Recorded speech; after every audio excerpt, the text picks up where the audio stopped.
Hey, what's up, everybody? Welcome back. Occupy Fantasy YouTube channel. We're here with the Week 9 main slate, Q&A, NFL DFS advice, FanDuel, DraftKings, Yahoo, lineup help.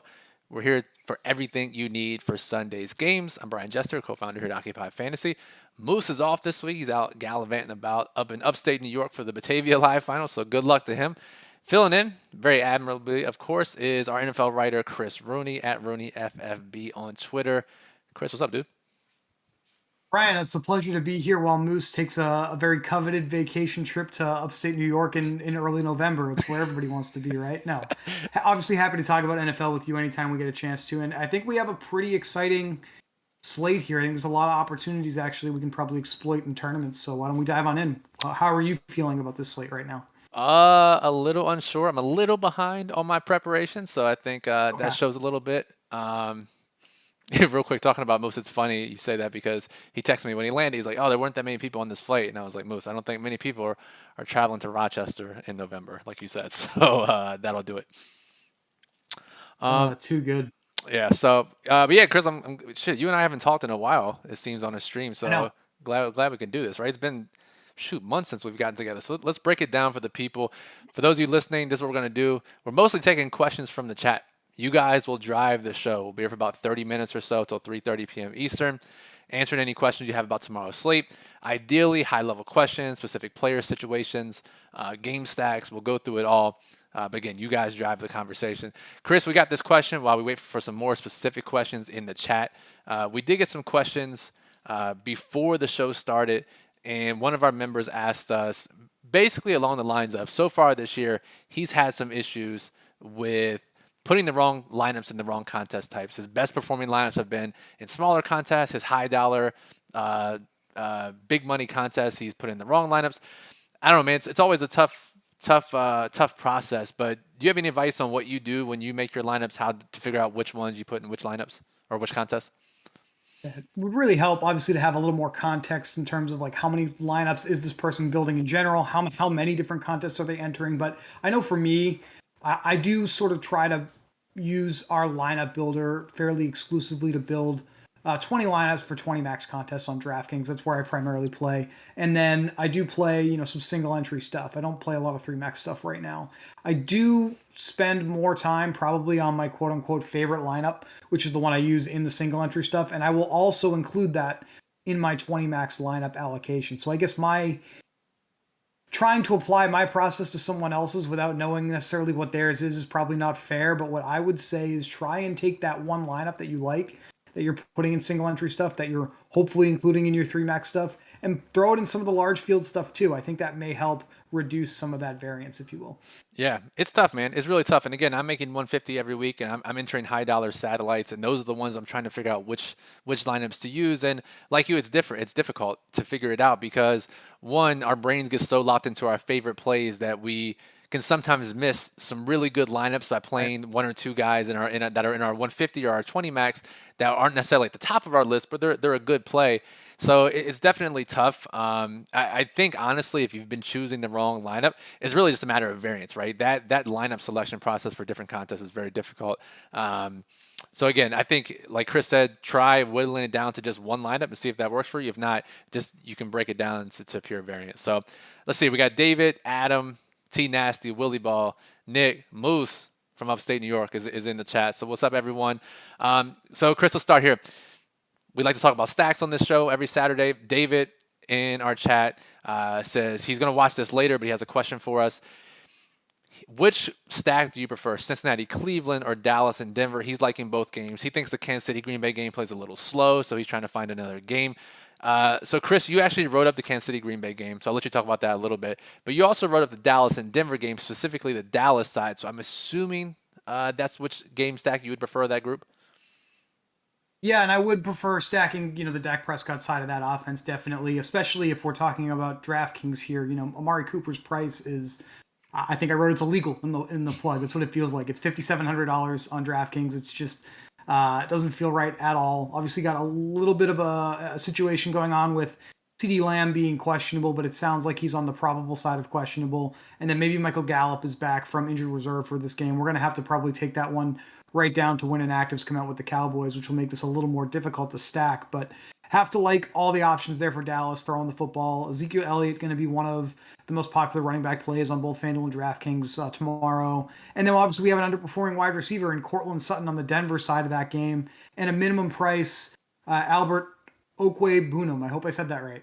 Starting enough. at tight end for the Broncos. So I think that this is a really good option if you're going to stick specifically with the Dallas side of things, if that makes sense. Yeah, I mean, the fact that we have an underperforming wide receiver on the Denver side, we get the min-price tight end who ranks pretty highly in the model and is actually a good player, right? He's not some scrub tight end that they're rolling out there, can actually catch passes. So, yeah, I like that call, Chris. Let's see here. Moose says, can you get some horse picks? Moose is up at the racetrack. He's a degenerate before the game starts tomorrow. So if you guys got some horse picks from Moose, throw them in the chat. Another strategy lineup exposure type question here from T Nasty, and we get this one pretty frequently, Chris. I'll answer it. I'll let you add to it, or maybe even contradict what I say. I'm curious to get your thoughts. But he says, for 3 max GPPs, do you focus on one game stack and use both quarterbacks in your lineups, or do you use 3 different game stacks? I personally, I kind of view this for NFL the same way I view it for MLB. A game stack has a ton of upside, a ton of variance, and we want to get as many swings at different game stacks as we can. We can pretty much identify, and as Chris identifies in the Daily Plug, the best overall plays. I like to play as many of them as possible in my 3 max lineups and rotate the game stacks. Chris, that way I have 3 different shots. If those best plays go off like we think they will, I get 3 different game stacks to get to the top of the leaderboard. That's how I view it. And most weeks, Brian, I actually do agree with you. I think that's a fine way to approach it. I will say, it's week to week for me. This is actually a week where I think I might be trying to narrow the games and the offenses that I'm stacking. We were pretty transparent about this with our game stacks in the Daily Plug. I only really like those 2 games, the Packers and the Chiefs, and the Vikings and the Ravens. So for 3 max stuff specifically, I may actually find myself running. I do prefer the Baltimore Minnesota game, so I may find myself running both offenses in that game in a 3 max contest format this week, for example, especially with we have both Marquise Brown and Justin Jefferson as underperforming wide receivers on either side of that game. So that is another reason potentially to maybe look a little more closely at that one, in my opinion. Totally agree. And all these questions actually are just like chain link fences, just like interconnecting with one another. This is perfect. So Ed asks, why am I falling into so many Minnesota Baltimore stacks? And Adam says, do either you guys have a favorite game stack above all else? For me personally, and Chris, it sounds like to you, Minnesota Baltimore is our favorite game. There's so many different options. The 2 underperforming wide receivers, the game totals, where it is going up a little bit. Not too many question marks with this game. So I would say for Ed, that's why you're falling into it so many times. For Adam, I would say that's why we like it so much. But Ed does ask, is he crazy for going 2-2 or 3-2 stacks? And yes, all the research we've shown, 2 bringbacks is a little too much in a GPP. You really just want to limit yourself to 1 from the other side. But Chris, both sides of this game is an incredible game. Yeah, and I think this is probably going to be the more popular game, really, with everybody that is game stacking in tournaments this week, just because it's actually the highest total game on the slate now. I think it just hit 50 points. That's what our model said this afternoon before we jumped on to talk here. So I think a lot of sharp people will see that, and they'll focus on the Vikings and the Ravens here in Week 9. Yeah, absolutely. So, okay, we got a 20 max, 150 max question here from Willie Ball. Again, if you guys have specific questions about tomorrow's slate, go ahead and ask it in the chat. We will get to it. We're going to answer the questions as we get them here. Willie's kind of saying he's struggling with his player pool selection. He's trying to play high-weighted running backs, underperforming wide receivers, the top plays in the model at receiver. But Chris, as you say all that, right, like all those guys are expensive. You can't fit them in. The builder's going to have trouble. And I think this transitions to Ken's question, and Ken asked this because of this dilemma we've been facing this year, is who are your favorite running backs in the cheaper 5 to 6K range? So for Willie, for one, I would say if you get time between now and tomorrow, check out our $1 Million Mission series, specifically last week, the Week 7 recap, where we talk about cheaper running backs, chalk wide receivers, expensive wide receivers. Chris, kind of this new meta of playing these more expensive, high-volume receivers over the high-volume running backs. But that, I don't know. You and I were talking right before the show started. That might not necessarily be the case this week because there are some good running backs, and Cooper Kupp's not on the slate. Yeah, and Cooper Kupp with the most outrageous role at receiver, other than that Deebo Samuel with the 49ers, who is questionable. And that's another big one for us to watch. I don't want to get too far away from your question, though, so we can come back to that. I do think this week there are plenty of guys in that 5 to 6K range on DraftKings that are in play. Unfortunately, what might be the best one is also the most questionable. We'd like to target the San Francisco 49ers running game, but Eli Mitchell, rib injury, actually practiced in a non-contact jersey all week. He's got a true questionable tag. They're talking about activating Jeff Wilson off the PUP list for this game. I don't know if we can actually trust that spot. So I do think, and I do think the field is going to feel this way as well. So a lot of people are going to end up playing Myles Gaskin with the Dolphins. We do still have Malcolm Brown out for them on, I believe he's on injured reserve. So it's a little bit thinner in the backfield for the Dolphins, and Gaskin has had the best role all season long. So he'll probably be the most popular, quote unquote, cheap running back on this slate. Without Saquon, maybe people are going to play Devontae Booker again.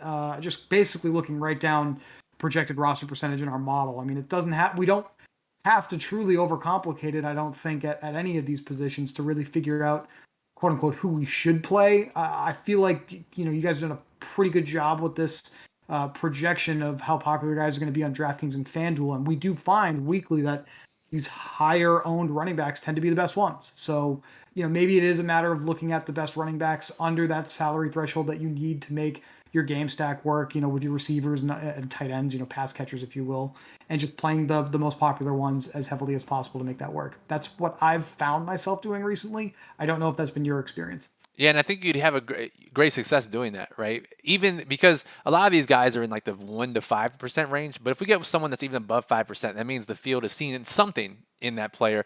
And this week we have Gaskin, Booker, and Mitchell all over 10% on DraftKings. So I think those are the three specifically I would target. Our model also likes, I have the model up on here on screen, ranked by DraftKings, just showing $4,500 to 6K running backs. Chase Edmonds is up there as well. Obviously, if Colt McCoy starts, I don't know how that impacts things. And then both Denver running backs, Darrell Williams, Zach Moss, some of these guys, and those are those fringe guys. But again, as we talked about in the $1 Million Mission this week, your best bet's to limit your running back pool. So I think, Chris, like you said, if you're limiting to guys in this range, Gaskin, Booker, and Mitchell stand out the most. All right, let's get back to these questions here. Okay, Nick says, Chris, you wrote this stack up in the plug, Kansas City and Green Bay. He said, what's your favorite side of the stack in that game? Guys, we got to remember that the total opened at 56, moved down to 48 with the Aaron Rodgers news. Jordan Love starting at quarterback. But Chris, since then, it's up a half point, up to 48.5. Which side do you prefer? I think every time, despite his struggles of late, I'm going to say I prefer the Patrick Mahomes side in a game stack. I know it's expensive, but we still know what he's capable of when he plays efficiently. And this is still, a Tyreek Hill, Travis Kelce offense. We've got a pretty affordable running back in Darrell Williams, who I am very surprised, by the way, at how many people jumped on Derek Gore after Monday Night Football. He had a nice drive on in the second quarter of that game, but if you look at the raw snap numbers and the total touches he had, he wasn't super involved. So I do think Darrell Williams is still the main running back on the Chiefs here, and he is actually going to be somewhat low owned this week. Just 5% on DraftKings, 6% on FanDuel according to our model. So I like the ability to stack Mahomes with Darrell and Tyreek or Kelce quite frequently in multi-entry stuff this week. Big fan of that too. I like that call, Chris. Another question here. Am I wrong for only including players from the plug in my player pool? Chris, you obviously write the plug, so I feel like you're a little biased in this answer. But I will say, if you're just including the top plays at each position, like the ones that Chris writes up, that's probably too restrictive if you're mass entering contests, 10, 20, 150 lineups, just based on what we know. However, Chris, I would say the player pool you use at the bottom of the plug, I think captures most of the guys that were willing to play in tournaments. I think if you're playing, like one lineup in like a smaller league or a contest or a single entry GPP, it might make sense to focus on the plays in the plug. We do try to give you what we think are quote unquote the best plays in the write up section. But as Brian mentioned, we have our best of the rest player pool. We actually have some additional low risk plays that make sense based off of what the field looks like they're going to be doing highlighted there, and some of the high risk options. And they're listed in order of the model's preference. So that is there for you to consider. Absolutely. Nick asks, who do you prefer to stack with Allen and Emmanuel Sanders? Remember, Emmanuel Sanders is our top underperforming wide receiver this week. So Christopher 3-0 stacking that game or 3-1 stacking that game. And I gotta admit to you here, Chris, on stream, right? I'm heavily considering 3-0 stacking Buffalo, which is something I never do. We've all seen my 100% 3x1 stack rate. Super considering 3-0 stacking Buffalo in large field contests. So answer how crazy am I in for doing that? And then Nick and I want to know, like, who else should we pair with Josh Allen and Emmanuel Sanders? Probably just Steph Diggs, right? But one thing to watch here is the status of Cole Beasley. I know he is questionable for this game, and I guess it does sound like it's truly questionable. It's not one of these probable questionables. We desperately need that probable tag back, by the way. This is getting Yes. ridiculous. But if Beasley misses, then I mean, what do you think? Do you think Gabe Davis becomes an option for us to consider? I mean, that would certainly make them a far more interesting offense with some low cost options to pair with Allen, right? And you know, we talk about this almost every day. The 3-1 kind of game stacking, always using bringbacks in large field tournaments, which I know is mostly what you're focusing on. You want to hit that millionaire maker on DraftKings or that big Sunday million on FanDuel, and we're trying to focus on the correlation in these games and reduce the amount of things we have to get right. But it seems like every week now, the Bills are one of the most popular offenses, and they hit value. So I'm not gonna criticize you too much if you want to come off of your stance of 3-1 stacking being the way to go. I think it certainly helps to be flexible in all areas of our lives, and maybe it helps to be flexible here for you specifically in 150 max allocation. Well said. I will take that as an okay. So thank you, Chris, for that pass. T Nasty says the metrics for selecting game stacks. We mentioned this in the NFL strategy guide. I think you talked about it in the plug as well, Chris. When we're trying to figure out which games to stack, one of the metrics we say is to look at combined fantasy projections of quarterbacks and pass catchers. T Nasty says, does that mean the OF index, the combination? And Chris, there are different ways to look at this. We look at it, what does the OF index say? What do raw projections say? And you look at all those things, right? Yeah, I look at OF index for the quarterbacks as sort of like a first statistical factor that I use to try and figure out what games I want to look more closely at. Then I'll also look at specifically ceiling projections for the best players on the offenses. I like to look at like the best 3 or 4 players in my own kind of fantasy point projection model and try and determine where I'm going to go from there. That's why you'll often see me say things in the plug like, oh, well, Kansas City and Green Bay is a great play because even though we have a different quarterback for the Packers, they still use Aaron Jones and Devontae Adams pretty heavily. So therefore, these guys have fairly high ceilings regardless of who's under center. And I do think, obviously, with Jordan Love, we do have to anticipate a little bit more distribution of the football here, but I think he'd be foolish to not use his best weapons frequently, right? So I think those ceilings are intact. The best players on teams are still going to demand the football. I think touches are a real indicator of talent on every single offense. And so I think regardless of who the quarterback is, the best players are going to still see the ball. Yeah, and we get that quarterback at $4,400 on DraftKings, so even better. So we talked about stacks. We talked about all the ones that you've written up in the plug, Chris, but seemingly every week, right? Saturday rolls around, Sunday morning, and another game or two kind of pop up on our radar. Just more research, lines start moving, injuries occur, and projections change. Any other stacks stick out to you this week that kind of are under the radar that you don't think a lot of people are on or starting to look more appealing to you since you published the plug yesterday? Yeah, I don't know if it's under the radar because I guess we're actually seeing a lot of people talk about this one and even in our own Discord. So if you guys from the Discord are watching, I'm going to give you a little bit of insight on this and how I'm feeling anyway.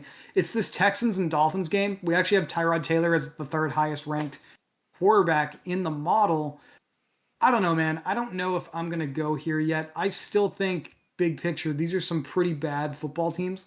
They're both offenses below 5 yards per play, on average on offense, which is well in the bottom third of the league. I understand, obviously, Tyrod is a different player than Davis Mills, but I don't know if I want to overweight 2 games of Tyrod Taylor from the beginning of this season over everything else we've seen from Tyrod Taylor. He has been a well below average fantasy football quarterback for his entire career.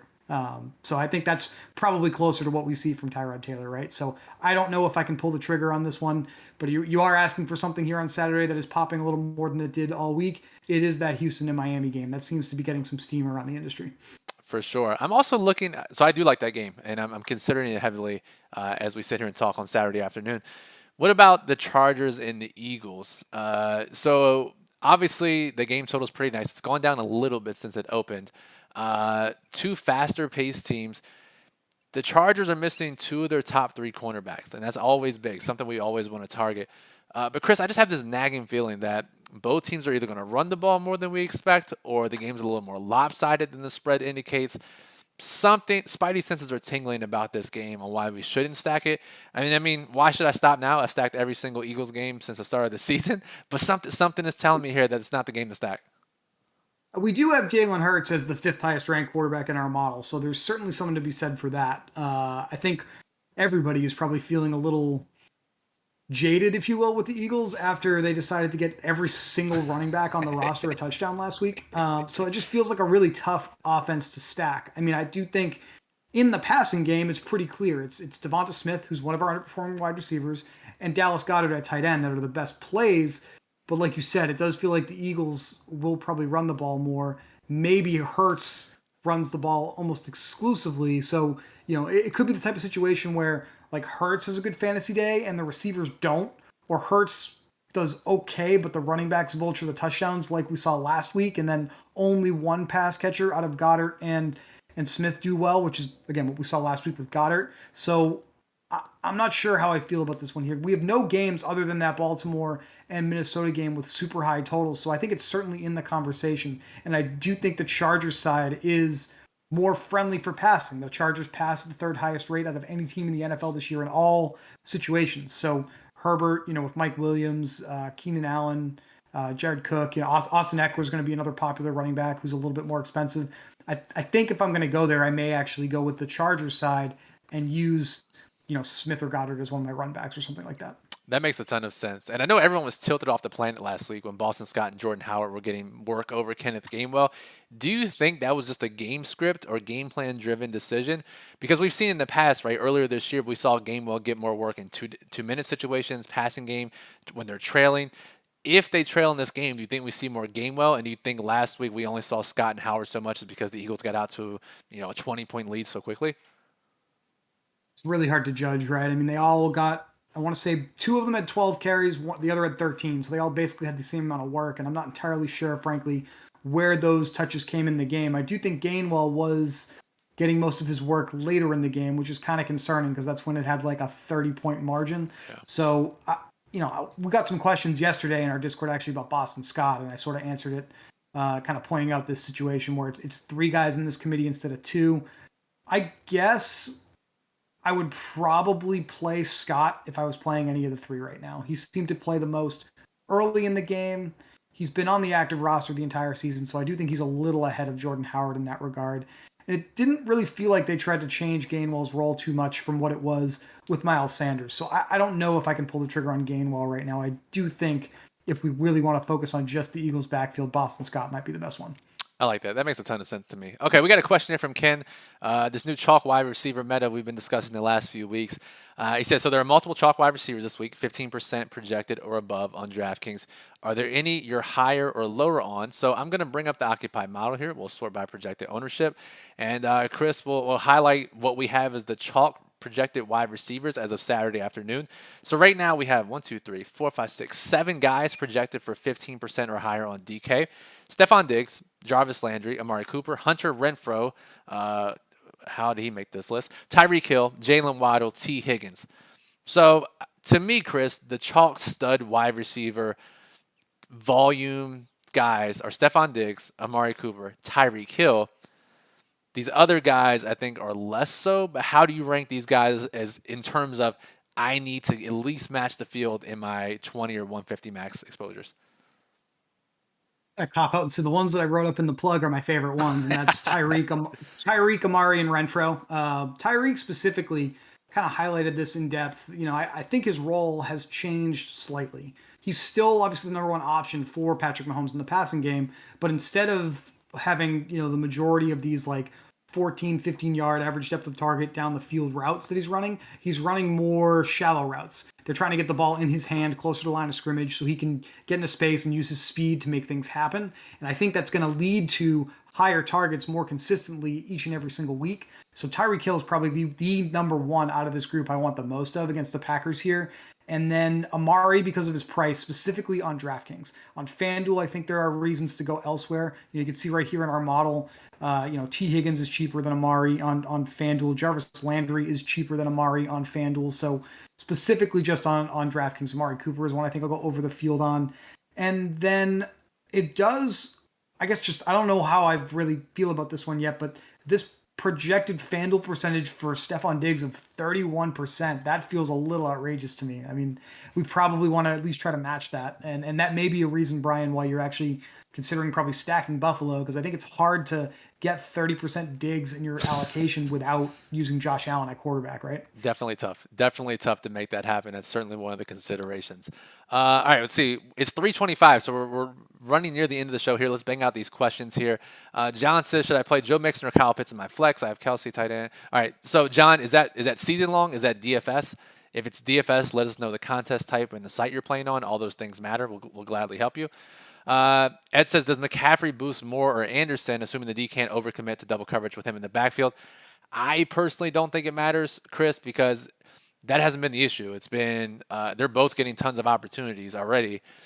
The quarterback's is not hitting them and or they're not catching it, right? So I don't think McCaffrey being back helps them in any way that we can probably think of, right? Yeah, I mean, we have Moore and Anderson as underperforming receivers because statistically the data supports that, but in reality, it's just an underperforming offense right now. They're not playing good football. And by the way, McCaffrey, they are saying if he is up, it's looks like he's going to have limited snaps. We'll see if that actually takes place. But so I agree with you. I don't think that has much impact. For sure.